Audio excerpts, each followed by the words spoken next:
Hello again, welcome to another episode of Mark Talks Finance. Today we're going to be talking about Black Friday budgeting. Yes, it's that time of the year. Black Friday is upon us. Happy Thanksgiving to y'all who are celebrating Thanksgiving. Hope you had a good time with your family and your loved ones. Now, when it comes to Black Friday, it's usually a time that has a lot of deals, but it's also a time of a lot of craziness because of all the rush to get into the mad deals. Now, I'm one who likes a good deal as much as the other person, but you also have to be mindful of where your money is going to make sure that you don't overspend. So that's what we're going to talk about in this video, how to make sure you make the most out of Black Friday to get the things that you want for yourself and for your loved ones.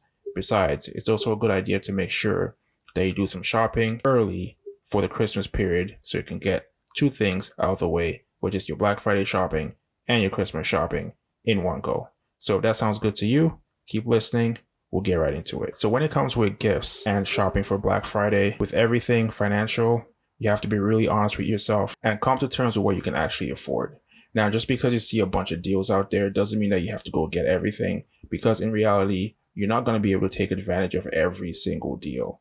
So you have to be sure of what you actually can afford and what's within your budget, and you want to stay within it. The last thing you want to do is to go into more debt after Black Friday. All right, after you set your budget and you made sure it's something that you can stay within, the next thing you want to do is write down the names of people that you actually want to buy gifts for and assign them a dollar amount. The first group of people you want to assign a dollar amount to is family.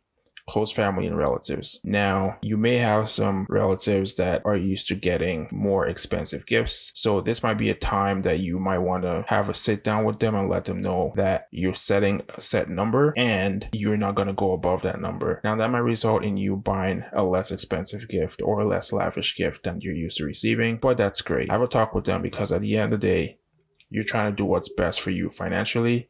And since you're your loved ones, the thoughts are they'll understand what you're trying to do and they'll appreciate it. So have that talk with them. Make sure you set the right expectation.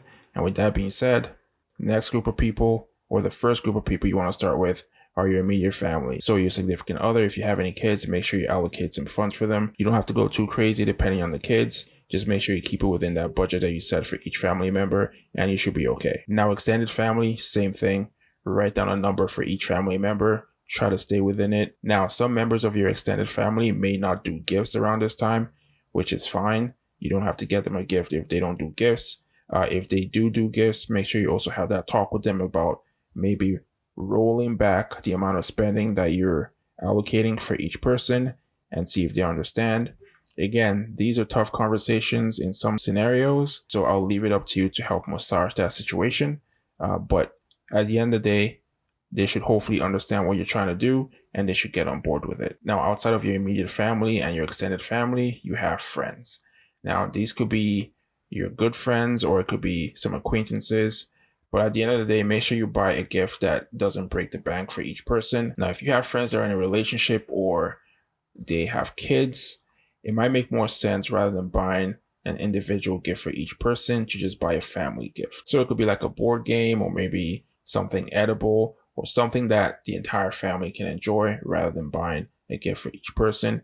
This will help you stay within your budget. And you can also apply the same thing to family members or extended family members that have a large family as well. All right, moving on. I did say this was going to be a quick one. We're almost done. So the next group of people I like to call the other category. Now, this could include coworkers, acquaintances. When I say acquaintances, I mean like other acquaintances that you meet occasionally, maybe people that you see around your neighborhood or people you see around church or things of that nature. They'll all fit into this category. Now, for this group of people, you don't have to break the bank.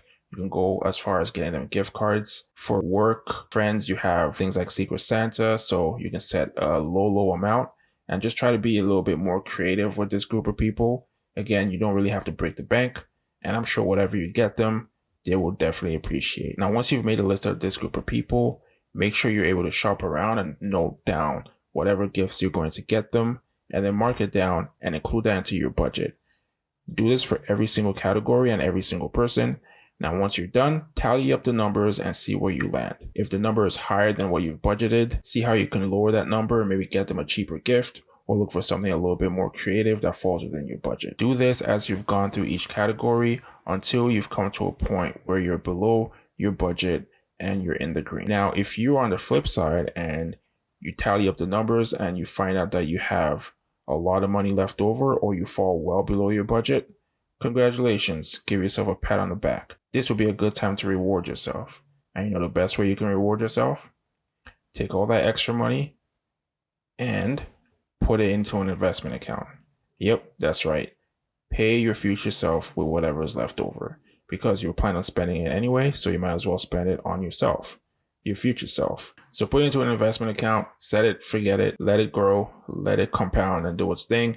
Your future self will thank you. I'm not going to make this too long, so I'll end the video with this by saying these are just some tips and tricks to help you with your budgeting for Black Friday and the Christmas period. Hopefully you guys are enjoying your Black Friday and Thanksgiving period. Above all, invest in yourself, stay safe, and I'll catch you in the next video.